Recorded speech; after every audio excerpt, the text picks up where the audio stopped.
Hello my bookworms, welcome back to my channel and welcome to the new space. It is not nearly done. Everything is still in boxes. But hey, hi. So happy to have you here. Today's video will be a dual action like haul and unhaul situation. So let's get on into it.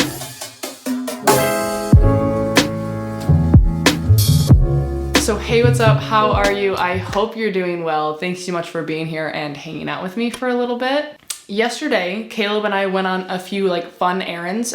We left our TV at our old place for the new renters to use and enjoy. So Caleb and I went yesterday to get our new TV. We got one of those frame TVs, you know, the one that when it's off, it looks like a picture. I can't handle it. It's stunning. I'll show it to you in a video in the future because downstairs is chaotic. There are boxes and stuff literally everywhere. We are going to spend the rest of this afternoon and night organizing and trying to get things a little bit more under control. I'm excited to show you guys the house in the next coming videos, but today, like I said, we're doing a haul and an unhaul because today's video is sponsored by PangoBooks. If you don't know what PangoBooks is, it's basically a marketplace app for people like us to buy and sell used books. All you have to do is take a picture of a book like so, scan the barcode on the back of the book. I would say this book is definitely excellent condition. And then retail price on the back of the book says $17. So I'll put that there. And then my price, I'm gonna sell it for $9. Sounds fabulous. So then I press list and it's on my page. Using this platform is literally so easy. It is so user-friendly for buying and selling. And it's awesome because you are just interacting with other like-minded readers who are also trying to get the best deals possible while also maybe making some bucks along the way. When I was going through my first round of PangoBooks sales last week, there were quite a few books that literally got sold within seconds. For example, I had a original hardcover copy of A Court of Thorns and Roses by Sarah J. Maas. That one went within 5 seconds of me posting it. And within the app, you can also use my code to help yourself and myself out a little bit. And actually selling through PangoBooks, you typically will make a little bit more money than if you were to go to a big box store where you can take your books in there. Both are amazing options. We obviously support local bookstores, but PangoBooks is a fantastic alternative option as well. And again, thank you so much to PangoBooks for sponsoring this video. And now I'm gonna post a few more books on my site. Then we can get on into the book haul portion. All right, I just posted about 15 books and now we have a fresh battery. And we're gonna talk about the books that I hauled yesterday. Caleb and I, while we were buying our TV, the store was right next to a Barnes & Noble. And I really wanted a coffee, but I also really just wanted to look at the books. So we went in, we got some books at Barnes & Noble, and then there was also a half-price books across the street. How could we not stop, right? So we went.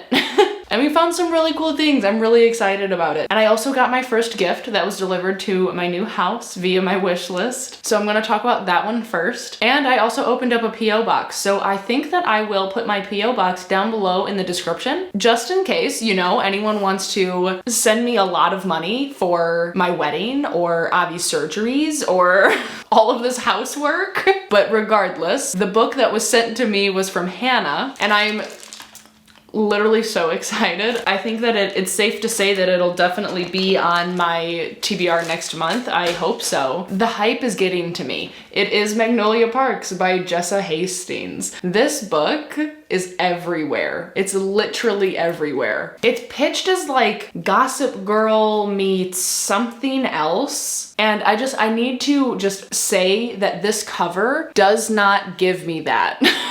At all. This cover gives me Jumanji. That's what I think of every time I see this cover. But then you turn it around and it's like Polaroid captures of you know, a guy and a girl being scandalous and Gossip Girl-like. So these don't match in my brain. My brain does not make this connection, but I love it. It's stunning. And I love how thick it is. I really love this paperback. It's like a more stiff flop. You know what I'm saying?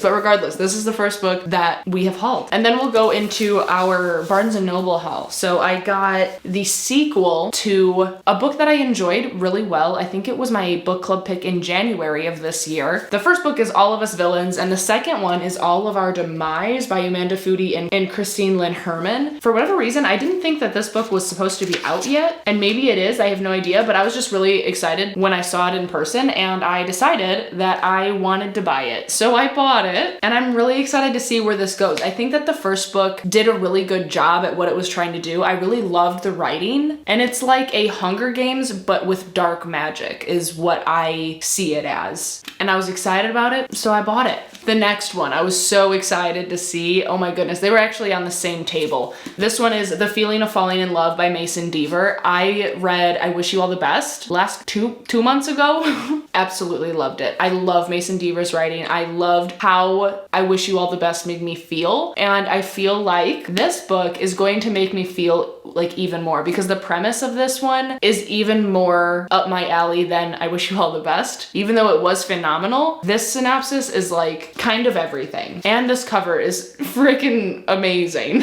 But this one says, nothing can ruin your life like an I love you. Just days before spring break, Neil is set to fly across country with his childhood friend and current friends with benefits, Josh, to attend his brother's wedding. Then Josh tells Neil that he's in love with him and all hell breaks loose. With Josh still attending the wedding, Neil needs to find a new date to bring along. Almost against his will, he drafts his horrible roommate, Wyatt. At first, Wyatt correctly thinks that Neil is acting like a jerk, but when they get to LA, Wyatt sees a little more of where it's coming from. Slowly, Neil and Wyatt begin to understand each other and maybe, just maybe, fall in love for the first time, at least until all hell breaks loose again. Seems messy, seems absolutely chaotic, and I just know with a cover like this, you can't go wrong. The inside of this book also has to be just as good. The next two are by an author that Kayla and I both have grown to love so much. Like, we're so excited to have these and continue reading his discography, if you will. But the first one is Dead Astronauts by Jeff Vandermeer. It sounds bananas. It says a messianic, I don't even know if that's how I say that word, a messianic blue fox who slips through warrens of time and space on a mysterious mission. A homeless woman haunted by a demon who finds the key to all things in a strange journal. Three ragtag rebels waging an endless war against a ruthless corporation. A raving madman who wanders the desert, lost in the past, besieged by his own creation. An invisible monster whose purpose remains hidden. Like, I'm sorry, what did I even just say out loud? Sounds exactly like what we love. I don't even know, how long has this been out? Has this been out for a while? 2019, so it hasn't been out too long, but I definitely didn't know about it until yesterday. Very excited. The next one is also by Jeff Vandermeer, and I'm pretty sure it's a bind up. So it is Ambergris. Don't know if you can see that spine that I just showed you, but it's Ambergris. Ambergris, perhaps.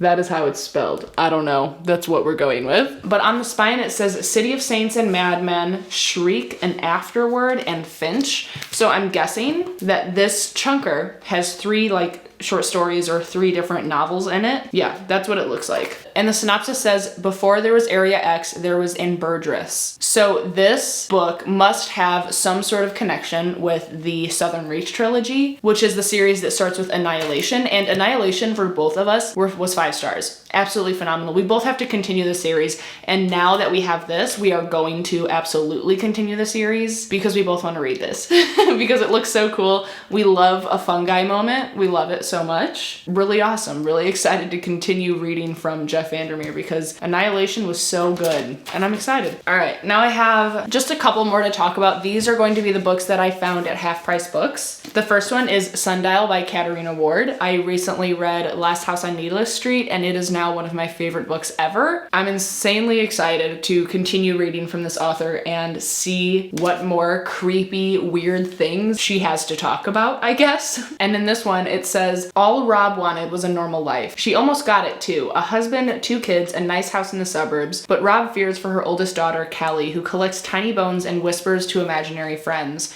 Rob sees a darkness in Callie, one that reminds her too much of the family she left behind. She decides to take Callie back to her childhood home to Sundial, deep in the Mojave Desert, and there she will have to make a terrible choice. Callie is worried about her mother. Rob has begun to look at her strangely and speaks of past secrets. Callie fears that only one of them will leave Sundial alive. The mother and daughter embark on a dark desert journey to the past in hopes of redeeming their future. So obviously this dynamic between mother and daughter is not normal.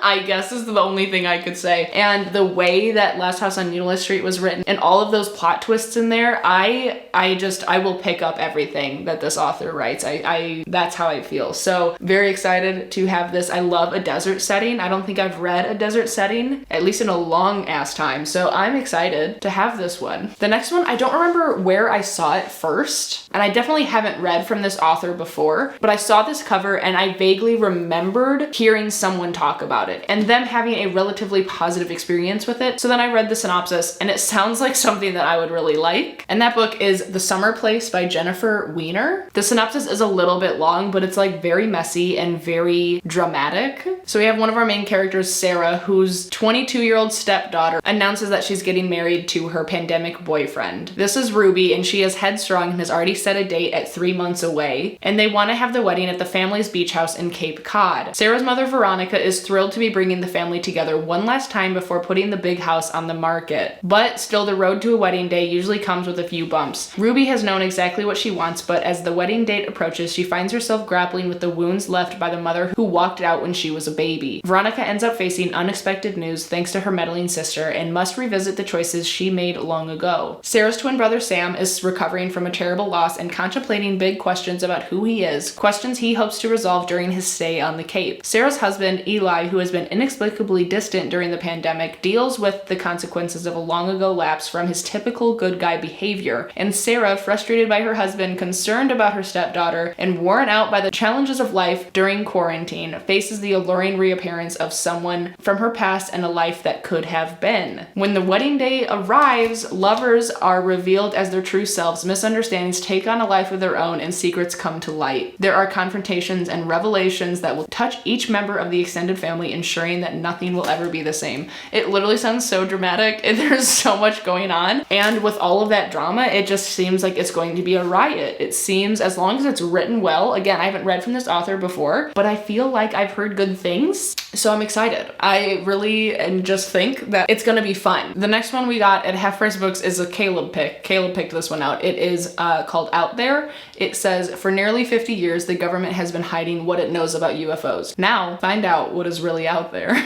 Kayla's big into UFOs, big into aliens, and it was $3. It looks fun, he says, and so we got it. The last 3 that I bought, I'm actually really excited about. I love these covers a lot more than the more contemporary ones. I found the Farseer trilogy by Robin Hobb in the original paperback versions. The covers are just my favorite. So there's Assassin's Apprentice, Royal Assassin with this wolf, and how incredible is that? And then Assassin's Quest. This is the cover, man. This is the cover. I don't know if any of these have even been. There we go. So this one with the dragon and the wolf and the sword, it's absolutely phenomenal. Royal Assassin is also just as cool. And then Assassin's Apprentice, of course. Who doesn't love a creepy old guy and a dog? These covers are just so much more fun than the other ones, and they were like $4 a piece. So how could I not? I was trying to find the Live Ship trilogy as well, but they didn't have it, so I will continue my search. But found these at least, very excited about them. And then that is really all that I have for you today. So again, don't forget to check out PangoBooks. I will leave my link down in the description as well as my code. And again, thank you so much to PangoBooks for sponsoring today's video. So thank you so much for being here and hanging out with me for a little bit. If you are still watching, leave the mushroom emoji down below in the comments. And while you're down there, don't forget to subscribe and like the video. I always appreciate your support. And of course, be kind to one another and happy reading. Bye.